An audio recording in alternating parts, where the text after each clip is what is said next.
Welcome to the hottest movie review on the internet today, the A-List Review. I am your host, the Game Changer, Wes Troop. And today I'm here with a review of a movie that comes into theaters this weekend. And you really can't say it's not being talked about, that's for sure. There's been a lot of talk of this movie over the past few days. I think the nicest thing I've heard about it is that someone didn't hate it. So, what am I gonna think of this movie? Well, we're gonna find out, ladies and gentlemen, because my review of the 2017 sci-fi film, The Dark Tower, coming up now.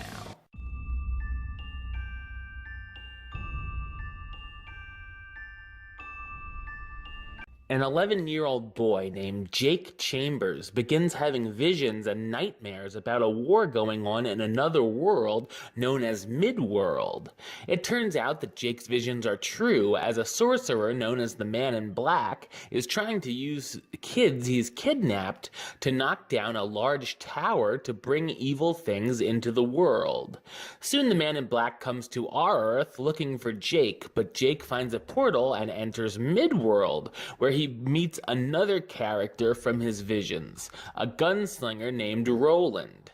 Jake teams up with the gunslinger as Roland is out for revenge and wants to kill the Man in Black for the things he's done to him in the past. Will they be able to take down the Man in Black before it's too late? So what did I think of The Dark Tower? I thought it's a muddled sci-fi film. The movie is based on the hit series written by Stephen King that many fans have been chomping at the bit to see. I've never read the books, and all I really knew going in was the little bit I saw in the trailers. That being said, I've heard some very polarizing opinions from people I know who are fans of the series, one of which saying it's the worst film adaptation they've ever seen, and is very little like the books. The biggest problem with this film is that the fact it tries to cram bits and pieces of the whole 8-book series into about a 90-minute runtime. Being an outsider to this material, I felt like I was watching the third part of a movie that I had never seen the first 2 entries of. I think it would have worked better if they had just started with adapting the first book into a movie and going from there. Hopefully it will work out better in this planned series that supposedly is coming. The film feels a bit watered down and even felt like a young adult movie at some points. Taking the chance and going for an R rating may have helped as well. The story this movie follows of the gunslinger protecting the boy, which of course reminded me a bit of Terminator 2 at points, should have been simple enough to tell, but still becomes messy and more convoluted than it has to be.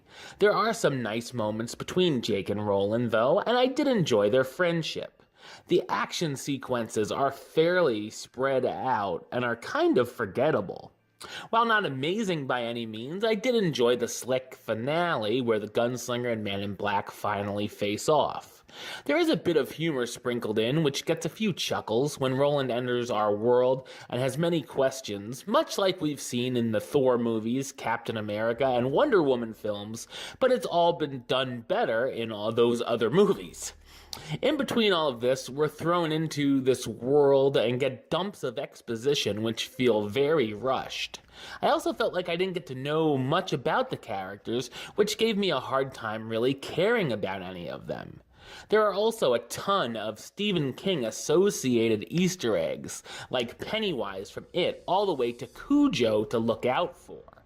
The cast stars Idris Elba, who does a nice job as Roland, the gunslinger and last of his kind looking for vengeance, Matthew McConaughey, alright, as the Man in Black, the ageless sorcerer who wants to knock down the tower and rule its infinite kingdoms, Tom Taylor as Jake Chambers, the 11-year-old who has a quote-unquote shine and is being chased by the Man in Black, and Claudia Kim as Ara, a fellow psychic Roland takes Jake to see.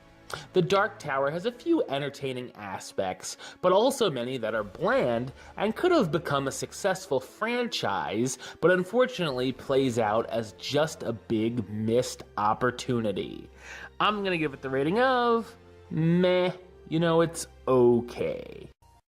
Alright, well that's the show. I'll be back with another review very soon. But until then, don't forget to subscribe right here on YouTube, youtube.com/westside515.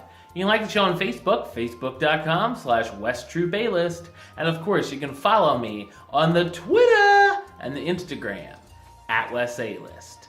Until next time, Troop out.